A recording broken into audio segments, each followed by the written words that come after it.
다음은 국민의당 김경진 의원 신문해 주십시오. 예. 그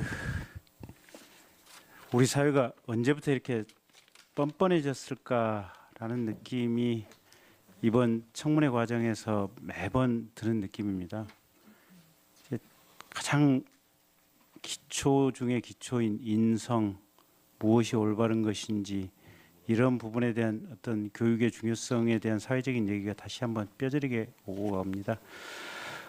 어쨌든 지금 이 청문회를 혹시 특검 관계자나 또는 검찰 관계자께서 보고 계시면 지금 이 얘기를 드리고 싶습니다. 우선 아까 정동춘 증인이 그저 권고에 불과하니까 그 권고 차원에서 듣겠다라고 얘기를 하셨는데 실은 특검이나 검찰 관계자들이 지금 사실 직무를 유기하고 있는 부분이 하나 있습니다.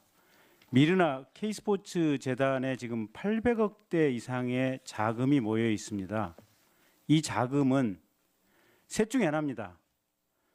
박근혜 최순실 일당이 뇌물로 받았던 돈인지 아니면 박근혜 최순실 일당이 기업체를 상대로 공갈을 쳐서 이 공갈죄의 피해 금액인 작물이든지 아니면 기존의 검찰이 공소 제기를 했던 직권남용 과정에서 생겨진 모아진 자금이든지 셋 중에 하나입니다. 저 개인적으로는 박근혜 최순실 일당에게 뇌물로 제공된 자금일 가능성이 매우 크다라고 보고 있고 최종적으로 특검에서 그 수사의 결론도 그렇게 나리라고 기대를 하고 있습니다. 어쨌든지 간에 이런 자금을 바탕으로 해서 이 자리에 앉아 있는 정동춘 증인 같은 경우는 월 1,200만 원 급여를 받고 있던가요? 맞습니까?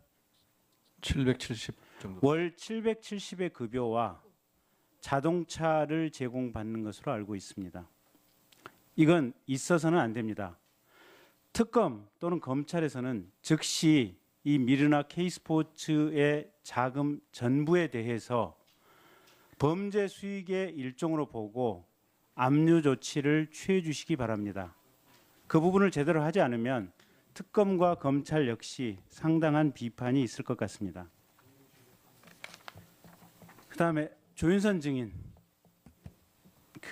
마지막으로 한번 물어보겠습니다.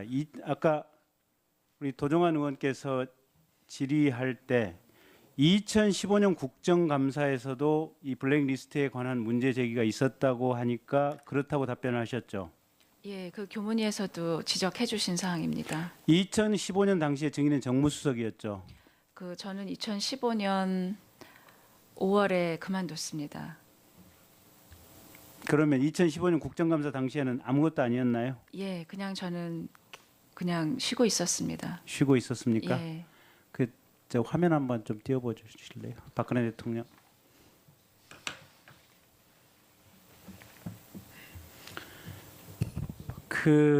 아까 이제 어느 네티즌께서 저에게 카카오톡으로 보내주신 사진입니다. 저게 뭐냐면 박근혜 대통령이 후보 시절에 이제 조윤선 이제 증인께서 박근혜 대통령의 장점을 모 종편 프로그램에 나가서 이렇게 쭉 설명을 한 내용입니다.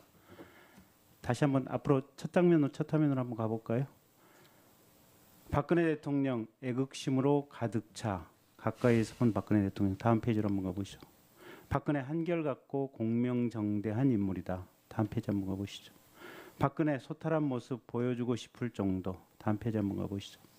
박근혜 상의하고 소통하는 모습 보여. 한번 다음 페이지 가보시죠. 박근혜 대통령께 배운 건 원칙과 진심이다. 다음 페이지 한번 가보시죠. 믿음, 창의력, 끈기가 박과 나의 공통점이다. 다음 페이지 한번 가보시죠. 끝났나요? 네, 됐습니다. 저는 저 얘기를 드리고 싶습니다. 그러니까 2015년도 국정감사에 조윤선 증인이 무관이었다면, 아무 직책이 없었다면 그 점에 대해서는 조윤선 증인 본인을 탓할 수는 없을 겁니다. 그런데 조윤선 증인이 저렇게 생각했던 박근혜 대통령이 2015년 국정감사에 이미 헌법과 법률을 위반해서 범죄 행위를 저지르고 있는 문화예술계 블랙리스트라고 하는 범죄 행위를 체계적으로 저지르고 있다는 것이 국정감사장에서 국회의원에 의해서 문제 제기가 됐는데, 원칙을 존중하는 박근혜 대통령, 또 대화와 소통을 한다고 하는 박근혜 대통령이 그 점에 대해서 아무런 내부 조사, 국가 전체적인 진상 조사, 문체부 내부에 대한 조사, 청와대 내부에 대한 조사 전혀 없이 2016년도 최근까지도 그 블랙리스트가 실제 집행되어 왔다고 보여집니다. 그러면 결국 박근혜 정부의 철학, 박근혜 정부의 사고, 아까 하태경 의원께서 정확하게 지적을 했다고 봅니다. 박근혜 대통령의 민주주의에 대한 의식, 사실상 저는 제로라고 봅니다.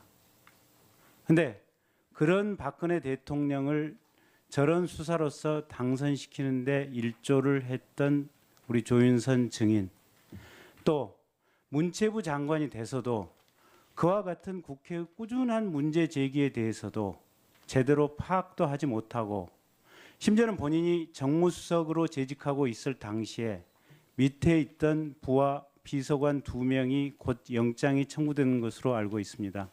그런 상황임에도 불구하고 여전히 본인의 책임을 회피하기 위해서 말꼬리 잡고 앵무새처럼 같은 말만 반복하는 장관, 이게 현재 박근혜 정부의 문제였다고 저는 개인적으로 생각을 하고 있습니다.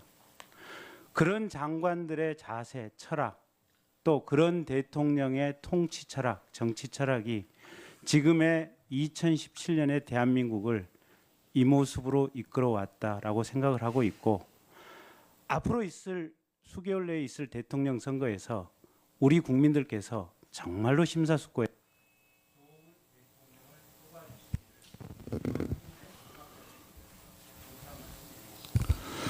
예, 존경하는 김경진 의원님, 예, 좋은 말씀 마무리 감사합니다. 다음은